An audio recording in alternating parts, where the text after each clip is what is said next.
আর কতক্ষণ ধরে সাজবে? দাঁড়াও না একটুখানি, আজকে ঈদের দিন, তুমি বোঝো না একটু ভালো করে না সাজলে হয়? আমার বন্ধুরা তাদের ওয়াইফকে নিয়ে পার্কে অলরেডি আমাদের জন্য অপেক্ষা করছে, তাড়াতাড়ি চলো। আজকে এমন সুন্দর করে সাজাচ্ছি যে দেখবে চোখ ফেরাতে পারবে না, সবাই হা করে তাকিয়ে থাকবে। তোমার ফেভারিট আতর ইউজ করেছি, আর চুল বাঁধাটাও ঠিক আছে না? কি হলো? লেট হয়ে যাচ্ছে তো, চলো। তুমি দেখো, আজকে যে দেখবে সেই বলবে যে আরিফ ভাইয়ের বউটা তো খুব সুন্দর। ওঠো। আজকে এত সুন্দর করে সেজেছি আর তুমি মুখ গোমড়া করে আছো। উপর নিচ থেকে বেশ হলেই তোমার রাগ হয়ে যায়।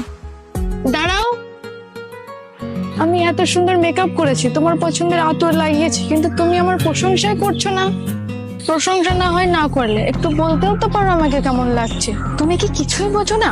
বউ যদি একটু সাজে, একটু সুন্দর করে স্বামীর সামনে আসে, স্বামীর উচিত বউয়ের তারিফ করা।